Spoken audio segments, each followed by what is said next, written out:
Hello and welcome back to Blow Up the Team. Jeremy here with Matt. Hello, hello. We're finally back talking about some NBA basketball. I can tell you I couldn't wait. Very excited. Matt does not care because Matt is not as big of a basketball fan as me, but it's fine. We're gonna roll with Okay, it. I thought they don't care. Listen, I care about the Nets because I decided, I'm getting back into basketball. I'm gonna get back into the team that I used to root for. Valid. And then, fucking the day after I decided that, then Kyrie and Katie decided we're going to the Nets, and so I'm like, I feel like kind of a bandwagon, but whatever. And I care about I don't care, but I follow the Celtics because I go to school in New England. And for obvious reasons, everyone up there is a Celtics fan. And then I know about the Lakers because my dad's a Lakers fan and you're a LeBron fan, so. Valid. I'm gonna just while we talk for get our intro in. Real quick, we do not own the right to this video at all. This is just some YouTube clips of the NBA top 100 plays of the season for this year. So I have that linked in the description down below. So be sure to check that out. But anyways, um, trying to predict and talk about who we think is going to make well, first make the playoffs, since there are a few teams that are still competing to make it into the playoffs, and then also um, how we think teams will do is kind of hard, because you have to take into account how they were playing this season, but you also have to take into account how you think the team is going to play after the restart. Like for example, for an older team like the Clippers, or not older team, but also just an injury-riddled team like the Clippers, you have to take into account, all of a sudden, Kawhi Leonard and Paul George were given plenty and plenty of time to heal and recover.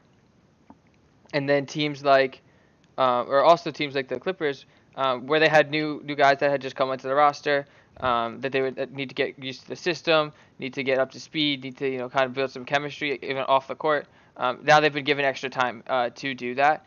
Um, so I think all of these things are things that you have to take into consideration. It was stuff that we were trying to talk about as we were going through. Um, like for example, with the Clippers, the pickup of Marcus Morris, somebody like that, he's going to be an important part to that team going forward. But obviously, um, and even Reggie Jackson to an extent as well. Both of these guys are going to be important to this team going forward, and they're relatively new to the system. You got to give them time to get implemented into the system, uh, and to kind of build some rapport with those guys.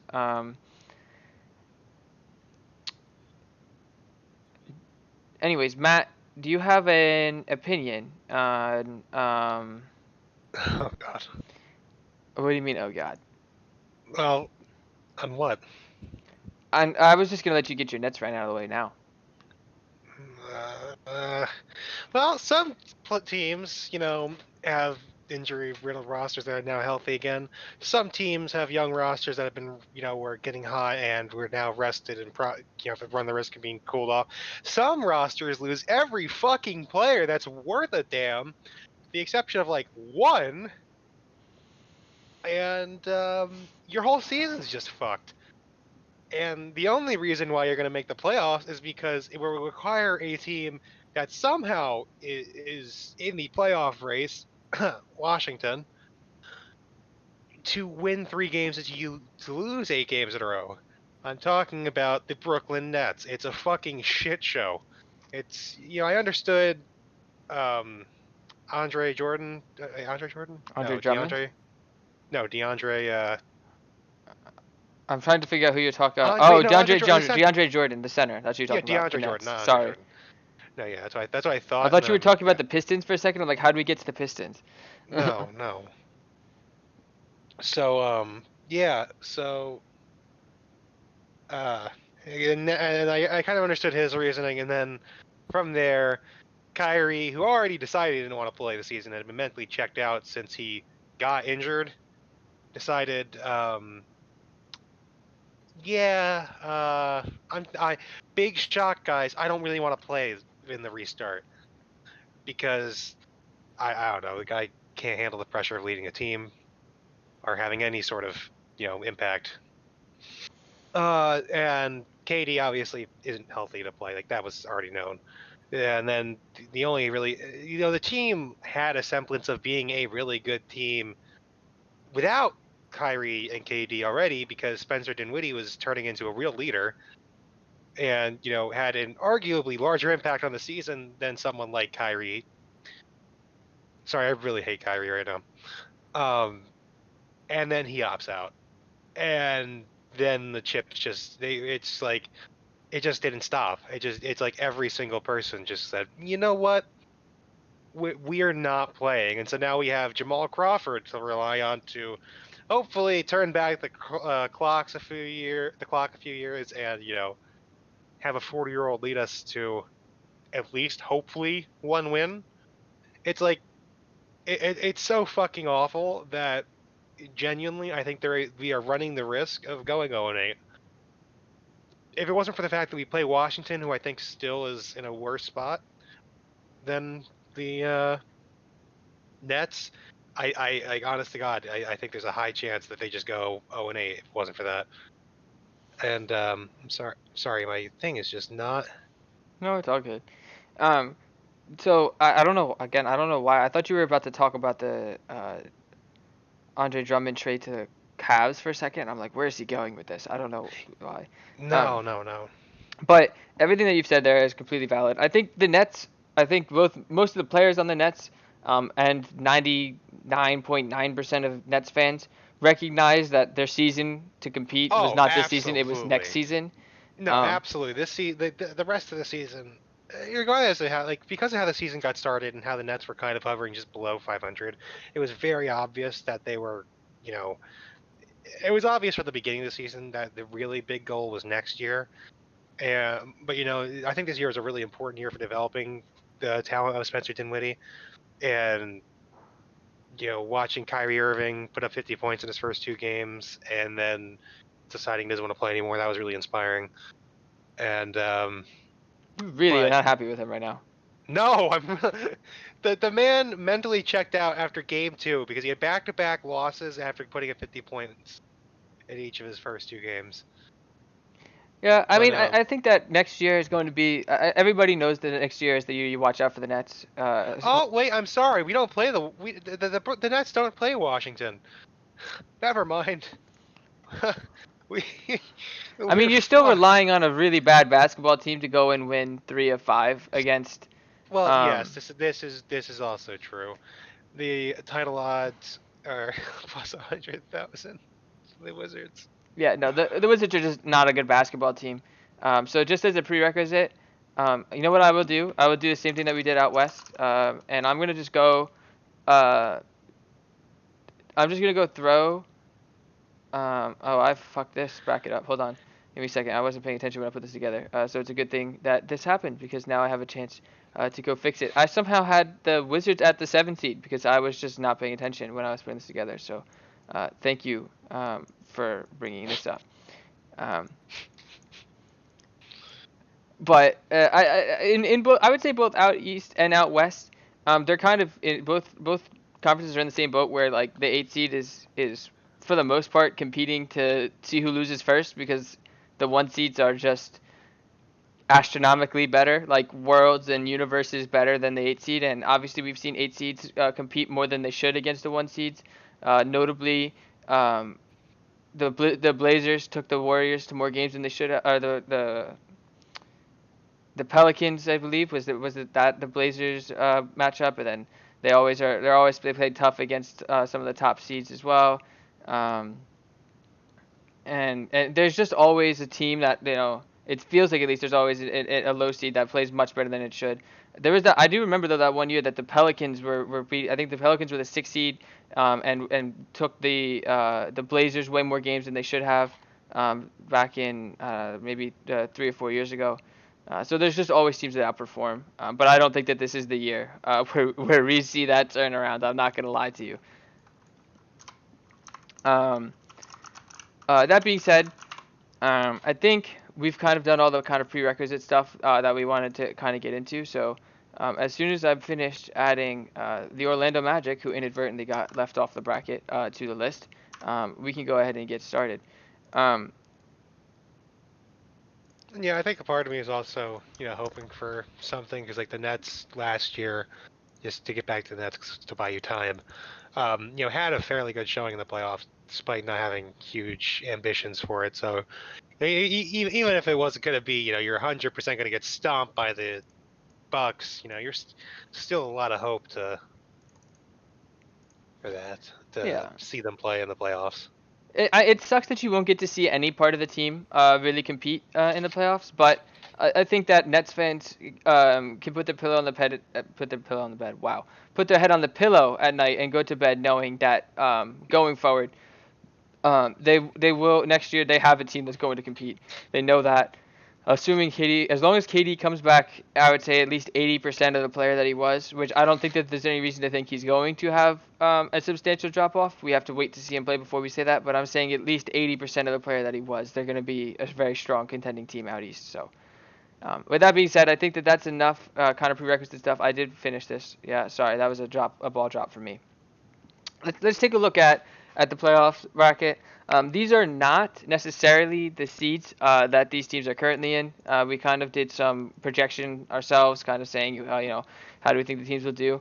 I think that we'll start with our picks for the 8 seed for both conferences, since those are the teams that are competing. Do you think that's a fair place to start, Matt? Sure.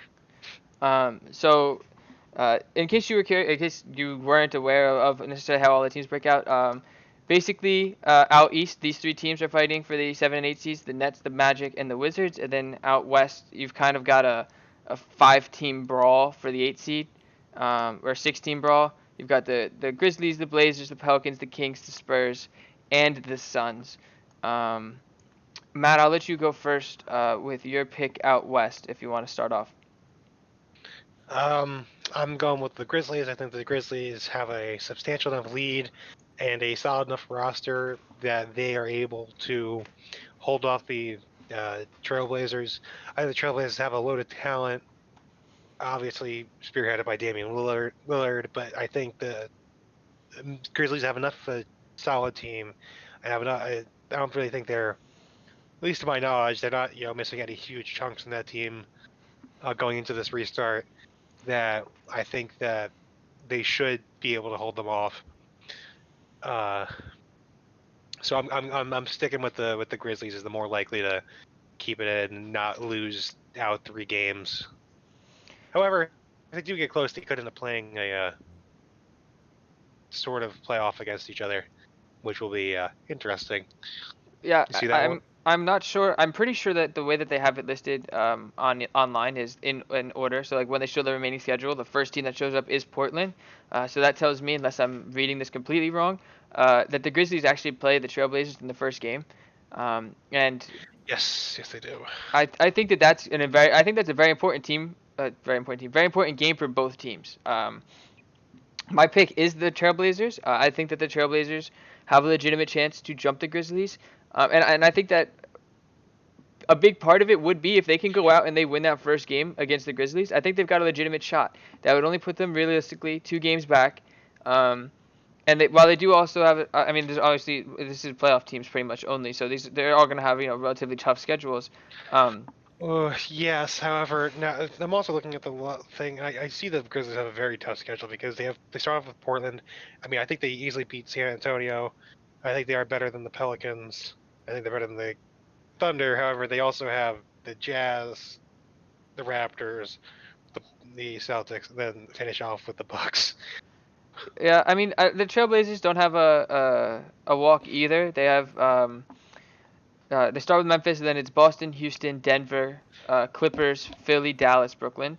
So I think both teams have a rough schedule. Again, they're all going to have rough schedules. I'm not going to read into that too much, but I think that the Grizzlies, um, my personal opinion on this bubble, and obviously we have to wait until these teams play before we really get a feel on it. I think some of the more veteran teams that are more kind of battle tested are the teams that are really going to show benefits from this kind of break in this layoff. They kind of give them a time to, especially in the case of the Trailblazers, who I think they were playing way under their ceiling. It kind of gives them a chance to give themselves a mental restart. And kind of start the season over. And then if there's any nagging injuries on some of those aging players, or even if just the minutes were just starting to add up and they're just tired, it gives them a chance to kind of get back out there on more fresh legs, fresher and less injuries, and really start the season over again. That's my personal opinion. I do think that the Grizzlies have a strong chance to hold on to that 8th seed. But I do think that the Trailblazers pose a strong threat to jumping them. The other teams like the Pelicans, the Kings, the Spurs, the Suns, things like that. I think that those teams, and especially in the case of the Pelicans, the Kings, and the Suns, they're younger teams. So same reason why I'm saying I think the Grizzlies will slip. I have to be consistent across the board and say the same thing for the Pelicans, the Kings, and the Suns. Now the Spurs are a more veteran team, but they're also 5 games back, and that they're kind of in a weird spot because they still have a couple, like they still have LaMarcus Aldridge, they still have DeMar DeRozan, but I don't know that they have the pieces needed to really make a playoff run right now. I think they're kind of getting ready to have to become to look to rebuild and start over again. I just don't think that they have the talent that they need to run it. But also to be noted, there's only really 8 games. Any team can get hot or cold for 8 games and completely change where the seeding is, especially after having been off for so long. Realistically, everything is up in the air. Anybody can finish anywhere, so it's kind of just conjecture. But I do think that with Damian Lillard, C.J. McCollum, and just the amount of playoff experience on that Trailblazers roster, I think that experience wins out, and they overtake the Grizzlies. And then heading out east, this one should be a lot faster. Magic, the Nets, and the Wizards. Magic and the Nets were essentially tied. The Magic were a half game back on the Nets. We've already talked about the Nets. We've already talked about everything that they're going through. The Magic are a young team who are kind of like looking to gel going forward. I don't see any reason why the Magic shouldn't jump into the 7th spot, especially playing Brooklyn twice. I don't see any reason why they shouldn't at least be able to jump into the 7th seed. I don't think Matt has any. He doesn't disagree with that, right, Matt? No, definitely do not. Okay. And then the 8th seed. We already talked about this, so just really quickly, we both expect, just because of the state of the Wizards, we don't necessarily expect them to necessarily jump into the 8th seed and make the official playoff bracket. But if the Nets really, really struggle and the Wizards play well, anything is possible. I'm not going to come out here and say there's no way. But kind of getting into the actual playoff bracket here, and some of these more picks that we feel are more obvious, we're not necessarily going to go too in depth on. But I think that it's pretty safe to say both of these teams are competing to lose to the Bucks. Would you say that's fair? Absolutely. They're these teams are no bueno. It's not like they have the amount of talent out east they have out west, and it's really showing in this matchup. That it'll be a shock if the Bucks drop a game. I think to either one. Yeah, I would say that's fair. So kind of going into this now, I will just put Bucks in 4. Now,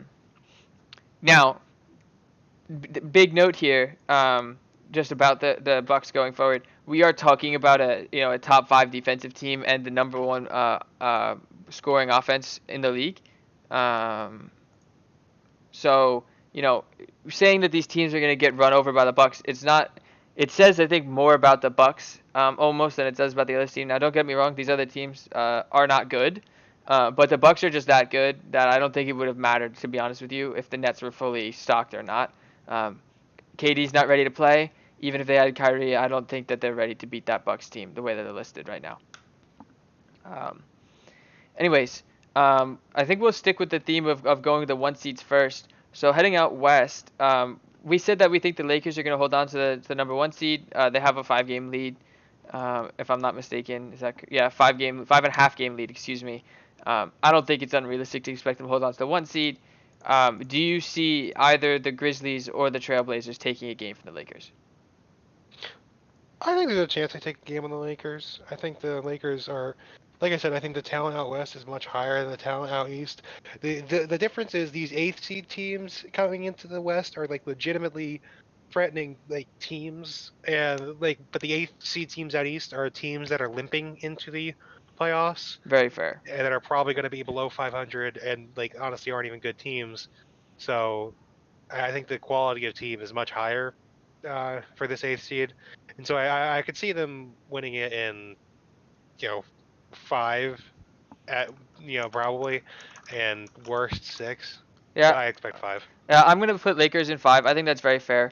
I think that the Trailblazers or Grizzlies are both strong basketball teams.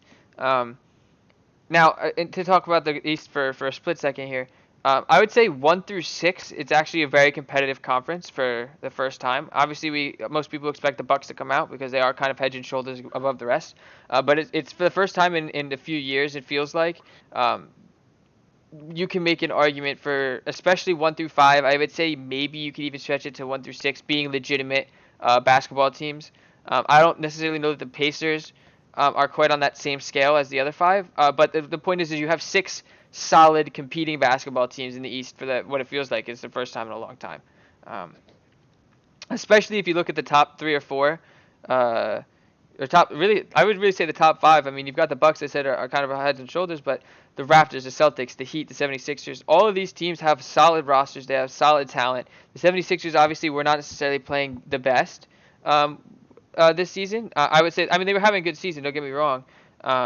I think they were around 39-26. Yeah, 39-26 was their record so far this season, which isn't bad at all. But I just think that they could even play better than that. I think that's a very solid team. Yeah, the East is, I think, deeper than they have been in years past. Um, let's stay out west for a second and let's talk Rockets Mavericks. Do you have an opinion, Matt? I'm gonna kind of let you lead first on these, and then I'll come in behind you with my opinion, unless you don't want to. Um, Okay, I'll go first. The Rockets and the Mavericks are an interesting case for me. The Mavericks, I would say they're two teams that are competing at similar levels at the moment. At least, especially if you look at their season total, not just a small sample size at the end of the season. They're competing at similar levels, which is astounding to me because the Mavericks are a significantly younger team behind Luka and Porzingis. I would say the Rockets. Once they traded Clint Capella to the Hawks, the team did look completely different. 100%, it opened up the floor a little bit for James Harden and Russell Westbrook, who were finally starting to play effectively together. I think that both teams have a legitimate chance to win that series. I think that should be a very good series. In terms of kind of looking back on their season, you're talking about numbers 2 and 3 in putting up points. The Rockets were 2, and the Mavericks were 3 in points per game. So you've got stellar offenses, which doesn't take, I don't think, a rocket science to predict that, given the names that are involved. Defense, I would say, is a little bit more of a disparity, in my opinion. The Rockets are 22nd in points allowed. And they just, I don't know. The Rockets are always kind of in a weird spot, I feel like, yeah, defensively. that is one thing I can say about this team. The Rockets are all offense. The offense is definitely what carries this team. Their defense is not nearly up to par. Like, the offense is years and years ahead of the defense. I I mean, will it say, makes sense go too ahead. because of, Sorry. the quality of player they have in James Harden and Russell Westbrook, but still. I do want to say also, specifically talking matchup wise, who on the roster, especially now that Clint Capella is gone, who's guarding Kristaps Porzingis? That is, Kristaps Porzingis is a walking mismatch as it is. Um, I'm just gonna be honest. He's just a walking mismatch. Um, Tyson Chandler is 7 foot, so size wise he probably matches up the best. To a 7'3" Porzingis, or even a 7'4" Boban. Like, both of these guys are walking mismatches, but Tyson Chandler, I don't know if how well he matches up against Kristaps. Genuinely, I think Kristaps is a lot more athletic than he is, and quite frankly, is 15 years younger, 13 years younger. So, I'm interested to see how they try to match that up. I don't think, the Rockets trading Clint Capella forces them to go smaller in a lot more situations. Tyson Chandler's the only guy on the roster taller than 6'9", whereas the Mavericks have 3 players on the roster taller than 7 foot. So I'm a little concerned about an interior presence from the Rockets defensively. Um, Robert Covington, who is likely to be running the 4 for them in most situations, I don't, or Jeff Green even. I'll lump in with this because they're the 2 most prominent likely to be running at the 4. If they legitimately run if they being the Mavericks legitimately run a lineup where Kristaps is at the 4, I don't think either one of those guys that he's going to be looking over them like they're weeds. He's got 6 inches on both of them. So while Robert Covington is a very very solid defender, as is Jeff Green has his moments. I think that matchup wise, this is a kind of a poor matchup for them defensively. And the Mavericks are ranked 15th in terms of points allowed per game as well. So kind of just a more sound defensive team. But also, I mean, I've talked a lot about the Mavericks being a mismatch. James Harden is a walking mismatch. He gets away with. You could say that he gets away with a walk every time he does his step back. I've heard that quite a few times. At the end of the day, the guy just scores the basketball, and there's not a whole lot that you can say about that. You know, he is undoubtedly the leader of this team. I would say Russell Westbrook is kind of co-leader, but at this point in his career, is kind of having to play kind of more of a supportive role to James Harden, or even kind of almost what the Cleveland did back a few years ago when they had Kyrie and LeBron, where it's kind of almost like a 2-leader system where it's James Harden's turn, and then it's Russell Westbrook's turn. I think that this is going to be a very very good series. There's a lot of reasons why you would say either way. I think matchup-wise, though, I don't think this is great for the Rockets. Talent-wise, I think they're there, but I just don't think this is a great matchup for them. So, I think it's at least a 6 or 7 game series either way. I think I am, just because they do have James Harden, and I think Luka needs one more year before he's ready to compete at a James Harden type, carrying the load in a playoff intensity. I know he had a great season, not taking anything away from him. He's fantastic. I think he's going to be one of the best, if not the best player in the leagues going forward. I mean, hell, in his second season, the guy was averaging, almost 29 points, 9 rebounds, and almost 9 assists. So, he's definitely stud, definitely got a lot of potential going forward. I just don't know if in a playoff intensity, if experience wins out. So I think I'm going to go ahead and give a nod to the Rockets in 7. But I could see the series going either way. Do you have an opinion? No, I think it's a fair point. I think that both teams have obviously the fourth and fifth season can be most evenly matched up. I think they're very evenly matched up. I think each team has its clear strengths. Rockets with its offense, and the Mavericks with their size and their inherently better defense. So The Mavericks. I was talking about interior presence. The Mavericks were the third best team, had the third most blocks a game this season, behind only the Lakers and the 76ers. So interior presence, they have one. And then you look for the Rockets, and you've got to go all the way down to 15 to find them. So I don't know. I think it. Oh, I definitely was looking at the wrong stats for that. I was like, that doesn't sound right. That was blocks that the opponent has against them. So my mistake about that. Let's scratch that. That makes a lot more sense. The Mavericks being, kind of around the similar level. The Rockets actually have more blocks than the Mavericks. How is that possible? Interesting. Good to know. I'm still worried about an interior presence because they just don't have the size. I'm curious. I would be curious to kind of do more in depth on that. I'm not going to waste our time on it, but I would be curious to go more in depth on that and see how many of those were Clint Capella before he was traded.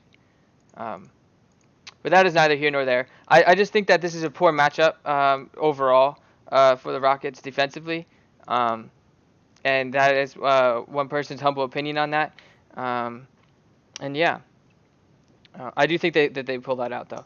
Going out east, we have a similar kind of matchup. We have it seems like a classic matchup at this point. Celtics 76ers.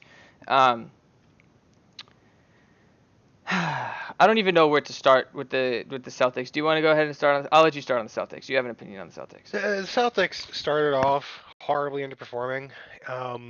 they're a really young team and their inexperience showed.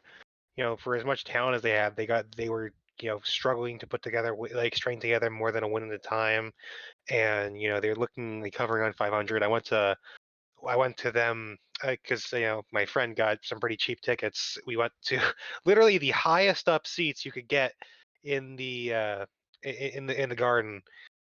We sat and watched the Pistons manhandle them. We watched Derrick Rose play like he was, in his prime again for at least a couple quarters, and he just, the team.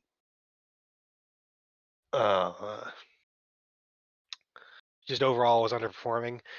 They really started to pick it up and put things together when they season was called off, and they're riding a pretty big wave of renewed sort of mission. I don't know what changed exactly, but something clearly flipped in the right direction. They were able to put guys away.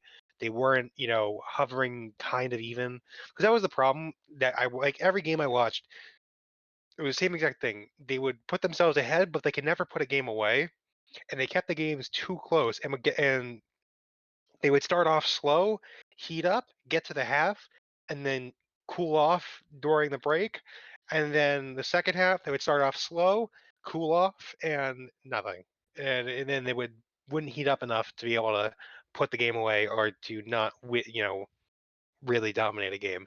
So that's my take on the Celtics, is that they're finally starting to they did finally start to put that all together. Um, by the end of by the time play was called. So, Yeah. and on the 76ers, um,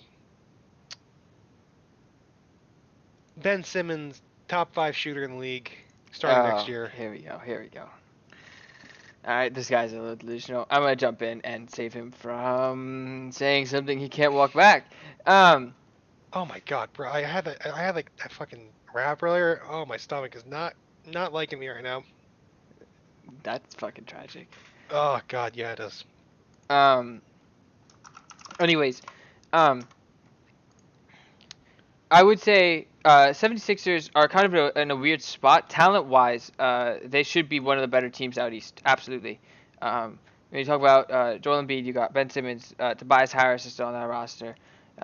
It's just it's a very solid roster. Realistically speaking, there's no reason necessarily um, why this team. I mean, for Christ's sake, you got Al Horford coming off the bench. Um, um, I just don't. They just never were really able to put it together. I don't know. I think the lack of shooting is starting to really catch up with them. So Ben Simmons being able to develop that that shooting, if he can, would be huge. I would say right now, even though the Celtics are much younger, um, or not even much younger, they're both relatively young teams, realistically speaking. I just think the Celtics are much more ready to win now. They were playing better, in my opinion. They were playing better kind of over the course of the season than the 76ers were. Um, they just seemed like they're more ready to win. Um, I'm gonna go ahead and I think I'll start this off. I'm gonna pick the Celtics in 6. Um, I just feel like the 76ers just weren't ever really able to put it together. It felt like they were kind of always, they would figure it out for a game or two, but it wasn't necessarily consistent or repeatable. Um, and I think that Celtics roster is ready to handle them this year. Do you agree? Disagree? I think it's fair. I think Um, that the Celtics just overall have the better attack for what the 76ers lack, because the 76ers are very physical, very up close, but they don't have the shooting that the Celtics do. And this is the shooting first league, so yeah, it's fair. Um, I think the game plan works out better for a playoff team and for just a team in general. yeah, absolutely, 100%. And also just being able to spread the floor is so huge, especially when you get to playoff time. And I don't know that the Celtics have that. Excuse me. I don't know that the 76ers have that ability. The Celtics definitely do. Really quickly, why did you type bruh in chat? Oh, when you said you're gonna just like let me lead the fucking Rockets and Mavericks. I told you before this video. I know a decent amount about 3 teams. This is your video to lead. No, I no, think you're I just was gonna. like, When I say I'm gonna let you lead, take off. when I Take say off. lead, I meant like you don't Well, know as I know, much, so but I was like, gonna let you you're gonna start let and me get build. started on it. I'm like, bruh, I know jack shit about the Mavericks except for Luca and Porzingis. That's Like, fair. Fine. I mean, we'll continue kind of as we've been doing it now. I kind of figured that out like for myself. we are past the 3 teams I know. We are. I am so out of my depth. I read 2 articles. I got 2 articles worth of knowledge. Hey, that makes you an expert, right? I mean, on the internet, yes. Well, there you go. Anyways, I'm gonna move on down here because this video is already going to be very long. Um, we've got the Heat and the Pacers. I'm not gonna necessarily spend too much time on this. I think that the Pacers are going to be very reliant on kind of team chemistry, especially as they wait for Victor Oladipo to hopefully return to that form that he was starting to show last season before his injury and the season before that as well. And they're not even 100% sure. I'm not entirely updated on this, but as of the last time that this article was updated, they weren't even sure if Victor Oladipo is going to 100% play in the restart. Um, so, and even if he does play, I just think that the Heat are an all-around better roster right now. They were playing well. They were playing well together, most importantly. Um, and I think that Bam Adebayo is one of the better young players in the league, and he just doesn't. He gets overshadowed because of the Trae Youngs and the Luka Doncic's of the world. But I think that he's a very solid player. They've obviously got Jimmy Butler, and the team just plays well together, which is something that you can't. There's no substitution for.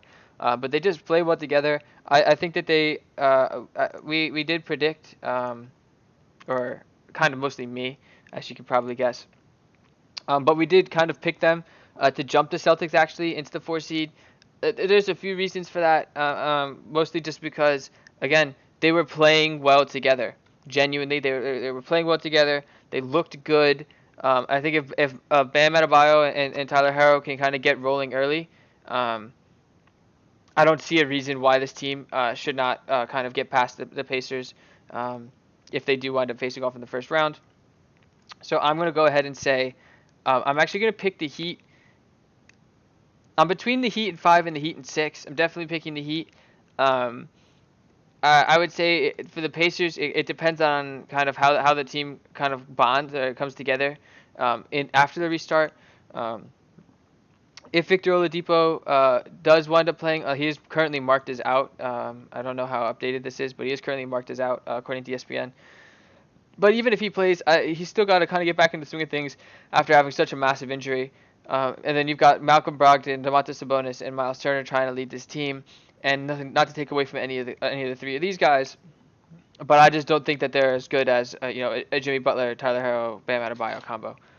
So I think I'm going to go ahead and I'm going to pick, especially given I'm going to go off the assumption that that is updated and that Victor Oladipo will not be playing in the restart. So I'm going to go ahead and pick the Heat in 5. Does that sound good to you, Matt? Sounds great. Okay. Um, Heading out west, we've got the Jazz and the Nuggets. The Jazz were actually my sleeper team heading into the season. I thought that the addition of Mike Conley was going to be huge for them. It was not. Yeah, Um, no, it was not. I remember I kept looking at the standings. I'm like, I think Jeffy was a little wrong. yeah, he just I blinked and he got old, I guess. Um, I mean, he's 32, but he just didn't seem to have the He's an old impact. 32. In my opinion, yes, he's an old 32. He just didn't seem to have the impact that I was kind of expecting him to have. He was one of the leaders on that Grizzlies team for a long time, and he had spread the basketball well throughout his career, averaging about like 6 assists a season or so. Um, this year, that even those numbers are down, and you would expect them to kind of go up, given some of the playmakers that were around him. I.e., we're looking at you, Donovan Mitchell. Um, uh, but I don't know. It just didn't really seem like they ever really figured out how to work him work him in, I guess, effectively into the offense. I mean, he was averaging 14 points, but only 4 assists, and the assist number was big for me. Um, Donovan Mitchell, we already know how he can score the ball. We don't need to question that. Um, but I would have liked to have seen. Um, he did take a step back in scoring, which was to be expected. He's not that 20 point per game scorer on this team. Um, but I would have liked to have seen him be able to spread the ball around a little bit more, and just be more effective all around. Um, I don't know. I still think the Jazz have a solid roster. Again, the West is much much stronger than the East is. Um, Also, the other thing to keep in mind is that the Nuggets have kind of had they've been kind of knocking on the door for a few years now, I would say, in terms of trying to really like solidify themselves as contenders. They're always just seeded well, and then they've gotten kind of pushed past on the way to the finals. Um, by a few teams in the past few seasons. I think Nikola Jokic is looking solid. Nobody's doubting that. Jamal Murray, Gary Harris are starting to come a little bit into their own, and Paul Millsap is still got solid. Also, keep an eye on Michael Porter Jr. By the way, um, he's starting to show some of the promise he had coming out of high school before that terrible injury that he had in his first year of college, and then also his first year in the pros. It was interesting because some of the Nuggets players joined the bubble late. They actually had to run a really giant lineup with Bol Bol also out there, another young guy.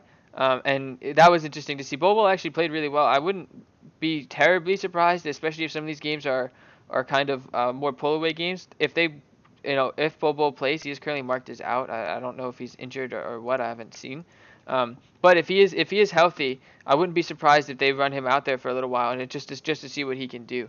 Um, I fully expect Bol to get a fair amount of playing time because the Nuggets, well, they're not fair. Not that they're don't risk moving in their seating, but I think they're in a comfortable enough spot that they're going to give him a fair bit of playing time, and I expect that it could be pretty big for them.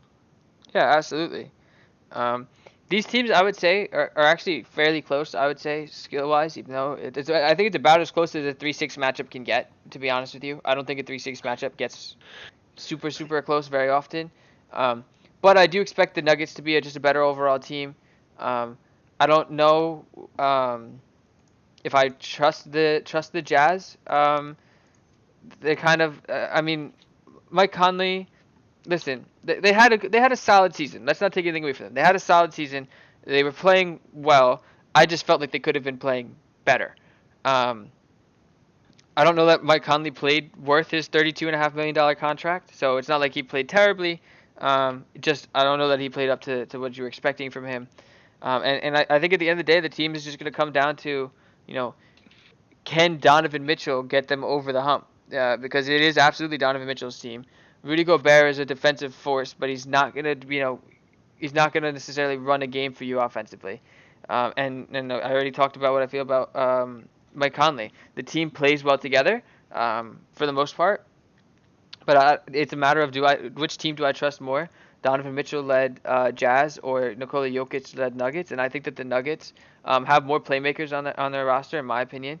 I really like Jamal Murray. I really like Gary Harris. I think both of those guys are ready. And plus, as I mentioned, Michael Porter Jr., some of these younger guys like him and Bol Bol, I think that they could come up and make an impact this season. So I'm going to go ahead and take the Nuggets. I'm actually going to take the Nuggets in 5. I don't have a lot of faith in the Jazz. I could easily see it going 6 games. But I do expect the Nuggets to come out of that with the W. I'm assuming you don't have an opinion on that. I do not. Yeah. I do have an opinion. I'm sick of all these higher seeded teams winning, so I'm going Magic Thunder. Okay. All right. So he's just come out and said it. The Raptors are only in second place, are only seeded second because of pure luck. Magic have the talent, have the roster depth, have the overall I think they're gonna come out swinging. Okay. Go off. I mean, if I had can't hit a single player on the Magic. Come on, man. You got Aaron Gordon. You got Mo Bamba. You don't know Mo Bamba? Oh, well, I mean, I know the song. Valid. I had to listen to that through my entire freshman year, Valid. every fucking weekend. Um, yeah, I mean, realistically speaking, these teams are not the teams I would pick for upset. If I had to pick, I think the 4 or 5 games. Realistically, I said this even as we were going through them. No, yeah, Those those could two go can either way. easily go either way. Like the way the 76ers are able to beat the Celtics are the Celtics regressed to kind of how they were playing in the beginning of the season with not being able to really break away or put team or stop teams from coming back, or they do that thing where they start off really slow and then try to do too much too late, or the 76ers are able to up their shooting game. I'm actually gonna go Uh, back and change my opinion. By the way, Celtics in 7. I think that the 76ers are gonna push them a little bit harder than I initially anticipated. if the Sixers just like figure out their shooting game, are able to spread out their offense more, I think they have a chance to beat the Celtics. And I think that, I mean, otherwise, I think that's going to be the closest of the two series. Or I think it's between the 4 or 5 series are generally going to be closer, but I think that those two series are generally going to be have the chance to go the distance. If there is a 3-6 matchup that has a chance to be an upset, it is the Jazz Nuggets. Absolutely. It's all gonna come down to how these teams play after the bubble. Um, I do. Yeah, we're also saying all of this before we've seen how they play in the bubble. Yeah, it's all scrimmages so far, so I'm trying not to put too much weight into it. Yeah, Um, scrimmage doesn't mean anything. It's gonna, but when like the points you're talking about with oh god, what's his name on the Jazz? Mike Conley. Mike Conley, because Mike Conley comes out and starts performing the way you expected him to going into this, and then all of a sudden is getting his assists per game back up, and not necessarily making more points, but just making more scoring opportunities for Donovan Mitchell. That could Even just helping them spread obviously the floor, change. man. Like even if it's like he makes a play off a pick and dishes it to the corner to Joe Ingles. Like that's a solid that's a solid play. Created an opportunity for a solid shooter by the point guard. Obviously Donovan Mitchell is a very ball dominant player, so it's kind of taking away a little bit of that part of Mike Conley's game. But if he can step up, especially in maybe some of the minutes that Donovan Mitchell is finally getting to rest his legs a bit, that would be huge for this team. So I would say, I actually am gonna go and change my Nuggets from in 5 to Nuggets in 6 because I do think that it's I wasn't giving enough credit to the Jazz just because I'm annoyed because they were my sleeper team going into the season, and it didn't really look like they were playing that well. Didn't really pan out. I mean, realistically speaking, like record wise, right? The Lakers were running away with everything, but I mean the Jazz were 3 games back of the Clippers. You can't complain about that. They had a solid season. It's just it's kind of just trying to project how they're going to play after the bubble, and I just think that the Nuggets are just a more complete roster in my opinion. So that's why I'm going to go with the Nuggets. I'm going to breeze through the 2 and the 7 picks. The Clippers, you give Kawhi Leonard, you give Paul George the time to get healthy. You give them a chance to kind of some of the new players on the Clippers to learn that offense and really bond together. I say barring injuries / COVID related illness that forces them to forces key players to miss time. I don't see a reason why they don't beat the Thunder in the first round. I'm gonna go Clippers in 5. Heading out east, um, we've got Raptors Magic. The Raptors are kind of an interesting case because nobody really expected this out of them going into the season, especially after losing Kawhi. Yeah, exactly, it's all luck. Okay, but they've come together. They've played really well together. Pascal Siakam and Kyle Lowry definitely did a good job of stepping up and leading this team. In the absence of Kawhi, I don't know that. We'll get to that later. I do think that they're a better team than the Magic. The Magic they're still young. They're still trying to figure out what pieces they have, what pieces they don't have. I don't think they're ready to compete this season. I'm gonna go ahead and say Raptors in 5.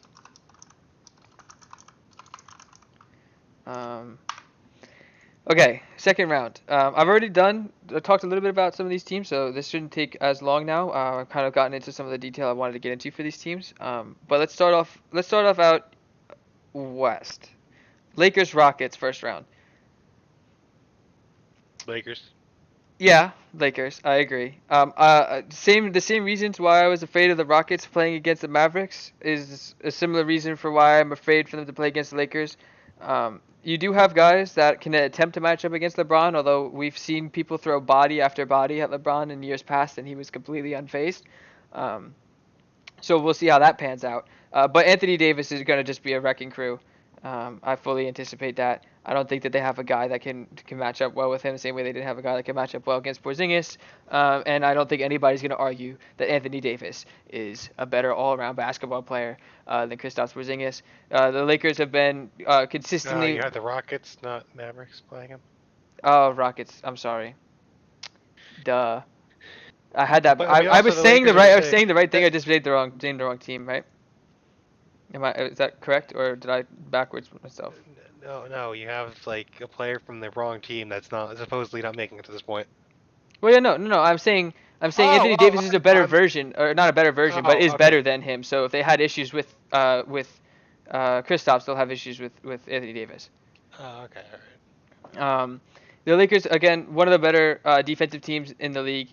Yeah, I just don't see. They've got. I mean, the Lakers they've got solid wing defenders. Defensively, they were one of they had actually the most blocks per game this season. So they have an interior presence. They were also top 5 in steals. So just defensively, the team is ready and they're here to play. Um, uh, and I just think that LeBron is biased LeBron fan, but I do think that he's on a mission, and I think that he's got a supporting cast that at the very least pushes him past the Rockets. Um, I do expect the Rockets to play hard and kind of attempt to play it close. But I don't think that it takes the Lakers more than 6. Would you agree? I agree. I think the reason why the Rockets will even win 2 games is entirely because of James Harden. Russell Westbrook is good, but let's be honest, it's the James Harden show. I'm actually going to put them in Lakers in 5 for the added reason that I expect the Rockets to have to play more games than the Lakers leading up to this, so kind of a rest factor in there as well.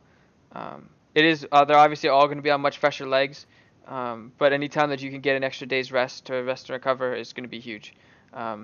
And also, again, I don't think this Rockets team is ready to compete, especially not. I mean, the Lakers are size-wise. We were talking about them struggling against size. Talk about Dwight Howard, Anthony Davis, JaVale McGee. Have fun. Have fun, Houston. Heading out east, Bucks Celtics. I'm gonna go ahead and say it's a pretty comfortable pick for the both of us. The Bucks. Would you say that's fair? I think that's fair. The only thing that's kind of left up is how many games. I don't think it's a sweep. Yeah, no, absolutely not. I'm gonna say 6 because the Bucks had a hard time putting their competition they should have beaten pretty easily last year away. So I'm gonna give Celtics 6. I'm gonna say Bucks in 6 for a similar reason. Also taking into account Brad Stevens is a very very good coach, and I think that if there's I do think that the way that you beat Giannis is having a very solid defensive scheme, much like what the Raptors had last year to push them past the Bucks, kind of loading up the paint, forcing him to become a shooter, and really forcing him to kind of forcing him to improvise more than he wants to, not allowing him to just get into the paint. They obviously don't have the benefit of having Kawhi Leonard, but I do think that Brad Stevens is a good enough coach, and they have a solid enough roster to make the series somewhat competitive. I think Bucks in 6 is fair. I could see it being less than that. I don't think I see the Celtics winning more than 2, unless injuries and/or the Bucks just are not shooting well. Because realistically speaking, in order to make a roster with Giannis work, you need to have very very solid shooting. And if they're not shooting well, that could become problematic for this team if the game condenses and Giannis isn't able to operate inside the paint. But kind of moving on here to the Heat and the Raptors. I'm kind of torn. On the one hand, I do think the Heat have been playing very well together. They've had a very solid showing this year. I do think very highly of some of the young guys that they have, like Bam Adebayo. I've mentioned him before. Are they ready to compete with the Raptors? That's the question. again, I think the Raptors surprised this season. But do they have the star power to compete in the playoffs? That's the question we have to ask ourselves. Um, I don't know. I don't know. I definitely think that Pascal Siakam again is taking a huge step for this team this year. Um, I would say he's a big part of the reason why this team is still as good as it has been. Obviously, Kyle Lowry, one of the better leaders, and they still have Fred VanVleet. Like they have a solid team, right? They're very solid. They're pretty well rounded. Um, are they more well rounded than the Heat? Maybe so. Um, kind of taking a look at it, I think the Heat have maybe a few more uh, kind of question marks in terms of how the pieces fit. The Raptors are obviously battle tested from last year. They know what they are going to get from these guys.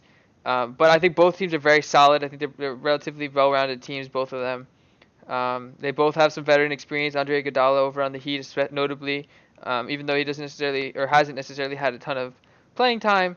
Um, yeah, I just want to check. He's only played 14 games this season, and he's averaging less than 20 minutes a game. So, um, but I do think that having that veteran presence with that kind of experience that he's had is going to be huge for the team. So I don't know that the Heat are ready to beat the Raptors.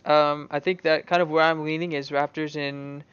I would say Raptors in 6, but I will say Jimmy Butler is a complete wild card for me because not because I don't think he's consistent, but because if he comes out with that kind of mentality, I won't lose mentality. We've seen him hit huge shots for teams in the past, notably the 76ers last year, and he is capable of leading that team, especially against the Raptors. I think that he's capable of leading that team.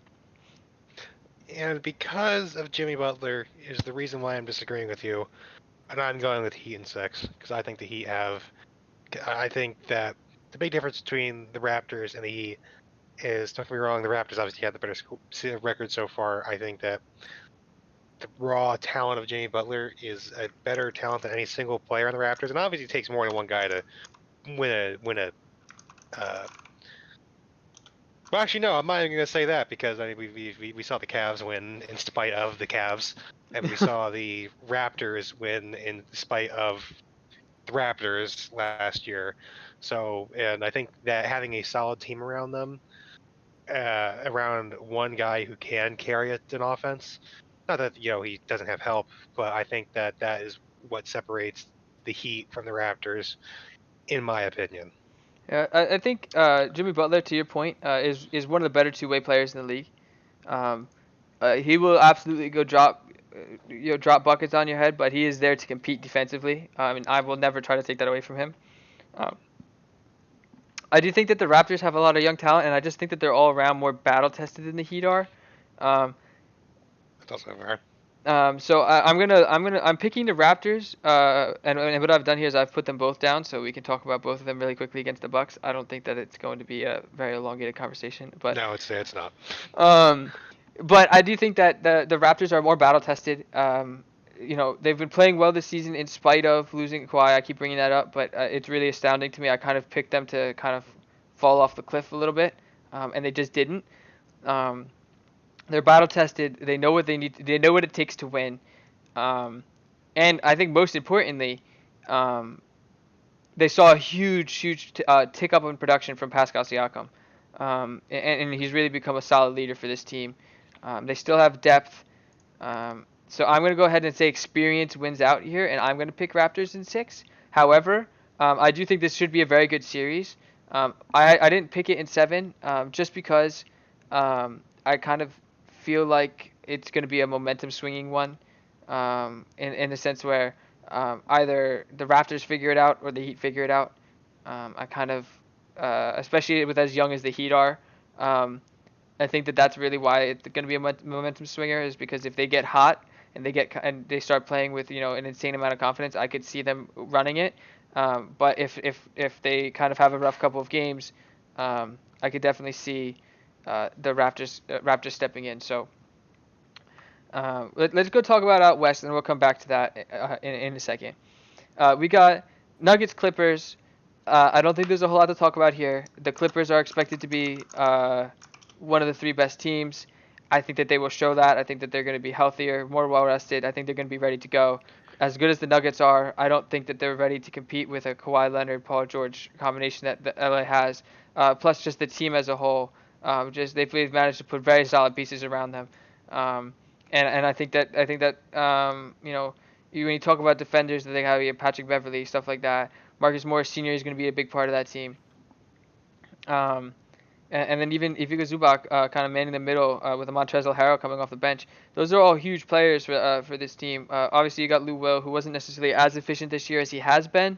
But you've also got two guys that are competing for the Sixth Man of the Year award out in LA. So I think they're a deeper roster. I think that their top players are better, and I think they're deeper. I don't see how the Nuggets string together enough wins to beat this Clippers in 7 games.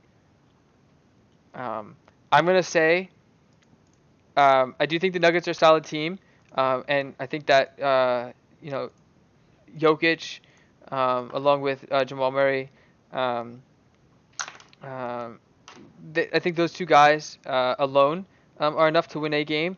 I think when you add in some of the other pieces on that team, like a Gary Harris, like a Monte Morris, some of the younger guys like Michael Porter, um, I think it gives them 2 games, maybe. So I'm going to say Clippers in 6. I could see it going shorter than that. I don't see it going any longer than that, or in the other direction. Do you agree? Yeah, I think that's a pretty fair assumption. I feel like it has a better chance of going to 7 than I think you're giving it. But I mean, I don't think it's outrageous. I think it only goes to 6. I think it won't go further than 6. Yeah, that's fair. I think that the Nuggets definitely have a solid team, but what I've seen in years past with the just from watching playoff basketball and what I've noticed that in a lot of cases the best player on the floor wins. Obviously that's not always the case, but a lot of times that is the case, and I think that there's no doubt that Kawhi Leonard will be the best player on the floor in that series. And the team was playing well, even with kind of some injury problems. I think coming back healthy, I think that the Clippers will play better than we've seen them play. Getting into what's really interesting, we'll save the really interesting one. Let's talk about East for a second. You got Bucks versus Heat or Bucks versus Raptors, depending on which side of the line you're on. Definitely not interesting. The Um, Bucks, it's their division to lose. It's their conference Conference, to yeah. lose. It's so. I agree. I don't see the world that the Bucks don't come out of the East. Um, I would actually argue that their best chance to lose may lie in the second round against the Celtics. I'm not gonna lie. I think Celtics or 76ers match up fairly well against them defensively. Um, I don't. I mean, if the Raptors, okay, let's talk about the Heat first. Let's start with the Heat. Um, Jimmy Butler, as great of a defender as he is, I don't think that he can. Well, nobody can guard Giannis Antetokounmpo. Let's be clear. Like, let's just be clear. No one can guard Giannis Antetokounmpo. I think he's proven that. It takes a team to guard Giannis Antetokounmpo. Um,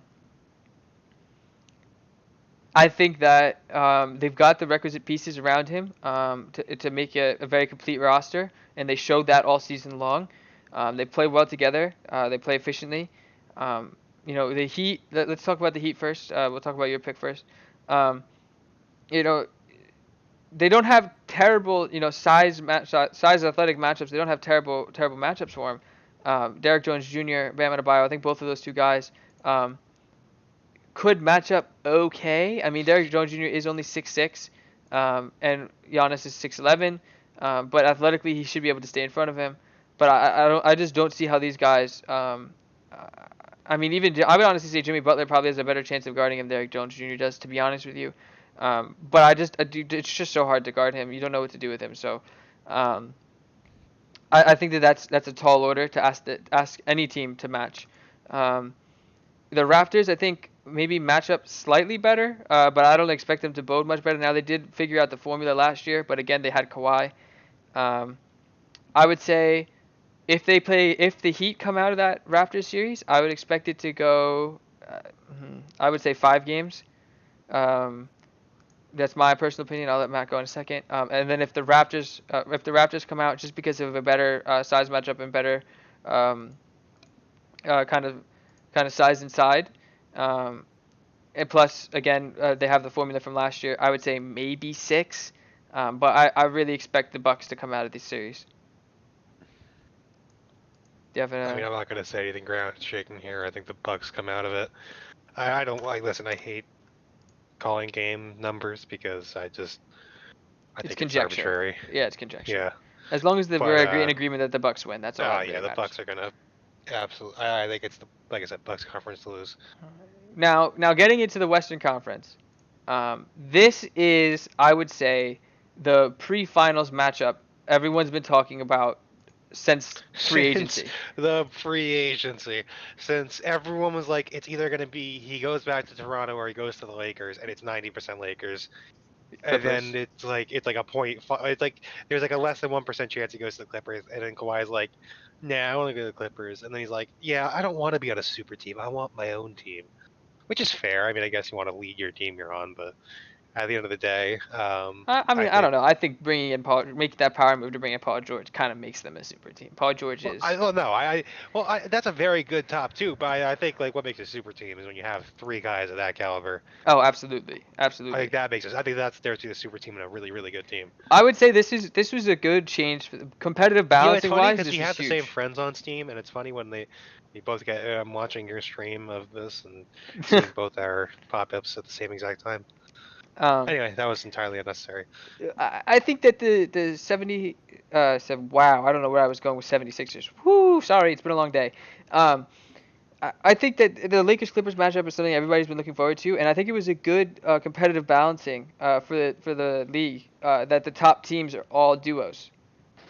I mean, the Lakers, the Oh no, I think it's Clippers, absolutely good for competition. absolutely. I think everyone would lose their minds if another super team was built because that's just it. The NBA was fucked for years because it was like, all right, who's gonna play the Warriors?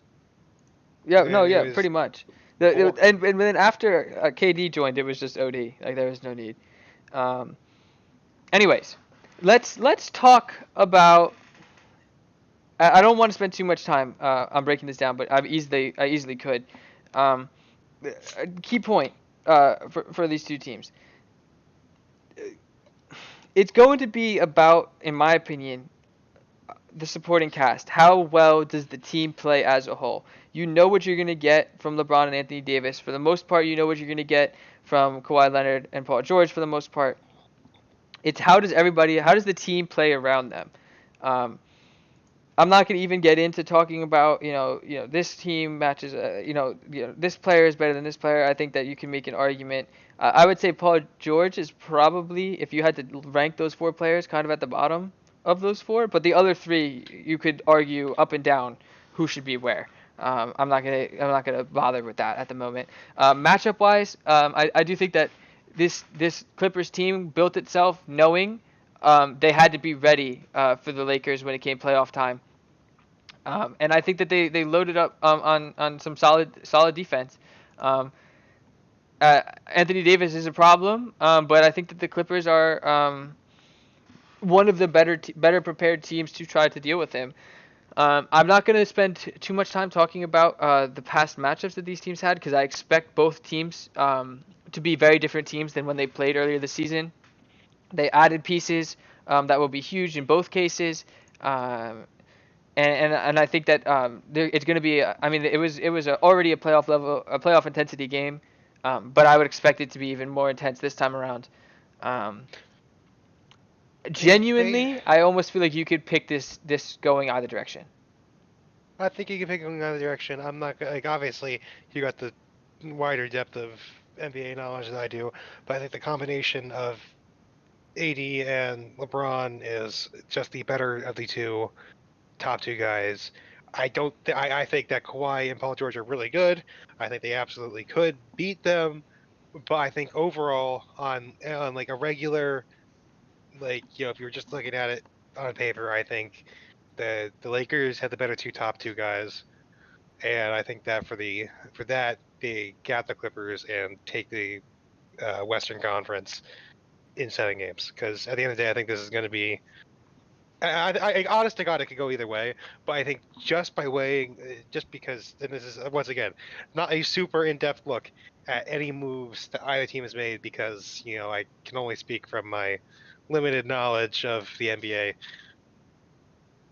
and the only authority I have is by the fact that this is our show and fuck you. Um, so I think the Lakers have the edge, and just the pure combination of AD and LeBron is better than the combination of Kawhi and Paul George. And I also think, notably, they've also had more time to mesh. Paul George and Kawhi are both dealing with injuries throughout the season, and the Lakers have played very well together. To your point, LeBron is. We'll talk about this maybe in a minute, but LeBron was in the MVP conversation all season long, whereas Kawhi, we know what he can do, but he didn't necessarily have that season that LeBron had, partially because of he was resting, he was dealing with injuries, all of the above. Again, I think it could go either direction. I do agree that I do think that if you had to look at it, as a whole, I do think that I like the LeBron Anthony Davis duo better than I like the Paul George Kawhi Leonard duo. But looking at the teams as a whole, I really think it could go either way, because when you start looking at some of the depth, it's because there's absolutely a world, and I think it's very likely that. I think it's just as I think it genuinely. When I say this, I think it's 55-45 that I'm leaning in the direction of the Lakers, because I think Paul George and Kawhi Leonard could absolutely show up and do better, easily be the better of the duo if they. I think it's all about which duo pops up more. absolutely. And I'm going to agree with you. I do think it goes Lakers in 7, but Listen, Jeremy, just say it's because of LeBron. I mean, it is because of LeBron. I was trying to say it without being a biased LeBron fan, but Don't. It doesn't. Be true to yourself. he is the best all gener. right, I'm sorry. No, it'll be quick. He's the best player of a generation for a reason. He's coming in well rested. Both teams are coming in well rested. But Okay, all right, hold on. I'm banning XAEA. Why are you banning XAEA? Go look in the chat. He's talking about Clippers taking the dub, no Probably. cap. Well, no, Okay. That's fine. LeBron is washed. Not the GOAT. Probably one of the worst players ever. MJ better. Wait. No, he's not typing. We're always typing again.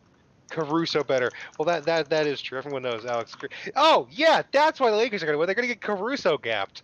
Caruso gapped. Oh no. Okay. The Clippers are gonna get Caruso gapped, and that is the end of this conversation. Right. I am going really to want this video to end. Yeah, I'm going to just I'm gonna ignore what's going on in the chat. Fuck 'em. Your Fuck 'em. ban did not work.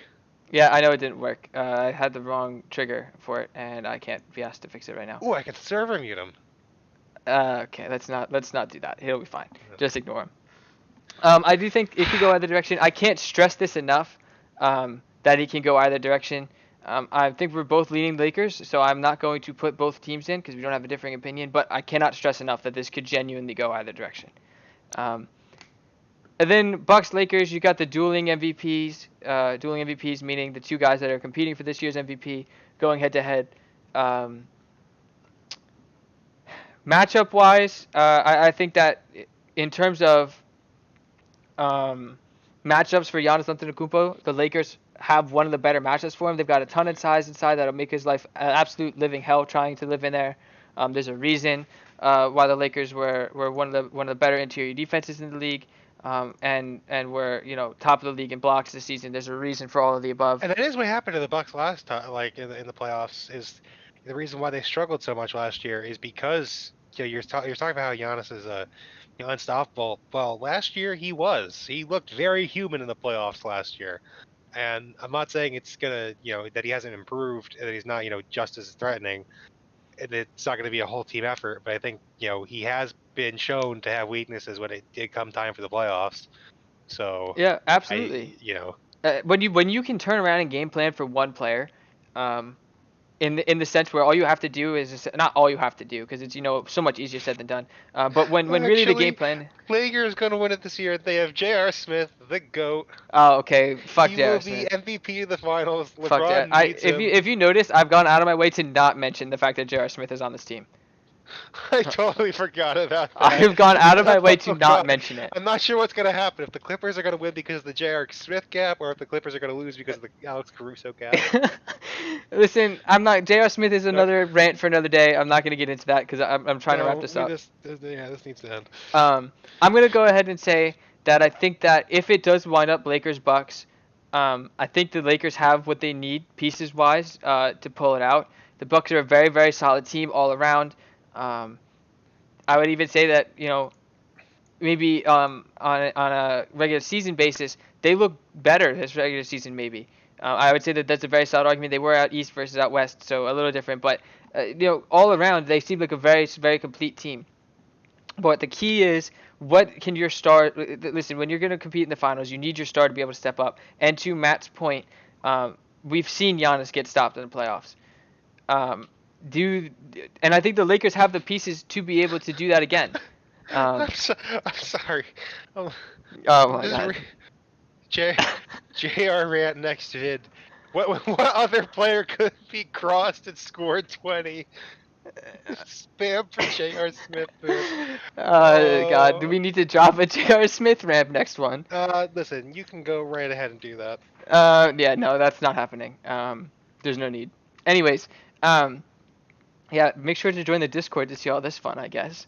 Um, but I do think that the Lakers are all around the best chance to beat the Bucks, and I think that they have what they need. And when you've got um, the pieces that they have to be able to kind of make it hard for Giannis to live in the paint, which is where he really thrives. Um, I think that they've got the best possible matchup. Plus, I think both Anthony Davis and LeBron match up okay against Giannis. I don't say that anybody. Again, I'm never gonna say anybody is a fantastic individual matchup for Giannis. But I think as a team, they have the best chance that I see to really shut him down. And so I think that I'm gonna go ahead and I'm gonna say Lakers in 6. I do feel like the Clippers match up slightly better almost than the Bucks, which sounds crazy to say. But they won't. You can't just load the box against the Clippers and get away with it. So I am gonna say Lakers. Actually, I'm between Lakers in 6 and Lakers in 7, but I am gonna pick the Lakers in this one. Do you have an opinion? No, because like I said, I think picking games is a fickle point, especially when we haven't seen these teams play in months, and you know, the the projections for how a team is going to do in the playoffs depends entirely on what happens to the playoffs. Because the Lakers come in storming into the playoffs and look unstoppable, and the other teams are kind of doing whatever. Like that's going to change how people project the finals to go. If every game is close and the series are close, like that's going to change how each team is projected to perform. You know what I mean? So I have no opinion on the games. That's very fair. I am gonna say, um, again, this is another one that I could see an argument either direction. I actually do think that the Lakers Clippers series is slightly closer to the Lakers Bucks series, in my opinion. So I am gonna put Lakers in 6 to reflect that. I could easily see it going 7. The games again are kind of significantly harder to do. But yeah, do you have we're in agreement that we're gonna select the Lakers as our champions? Yep. All right. Well, I think that this has dragged on for long enough, so I'm going to go ahead and quickly wrap this up. Again, as I mentioned in the way beginning of the video, which was over an hour ago at this point,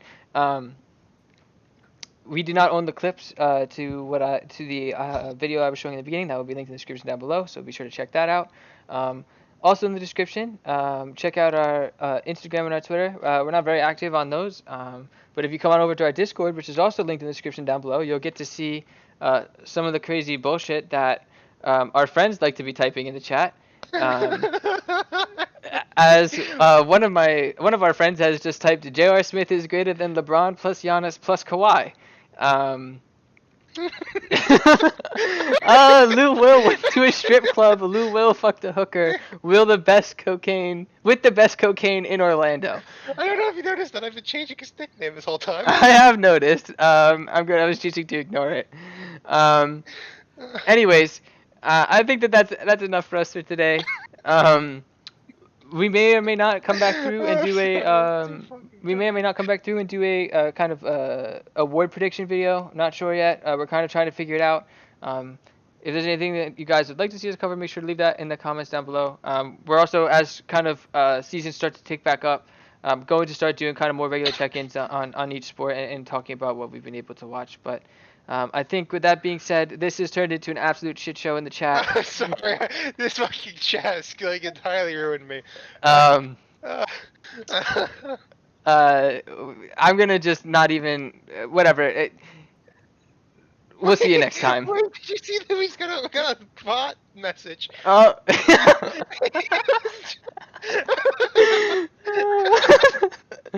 Okay, this has become a shit show. I'm just gonna end it here. Okay. Well, I will say, we probably will. I do want to come back and do a, probably by the end of this weekend, do a quick like MLB recap video. Definitely not an hour long. I'm thinking like 20-minute range. Quickly go through what the Yankees are doing, and then briefly talk about other teams. And yeah, let's end this. Jesus Christ. Just Yeah, end it. this has become a shit show. Make sure to like, comment, and subscribe, and we will see you next time. Peace.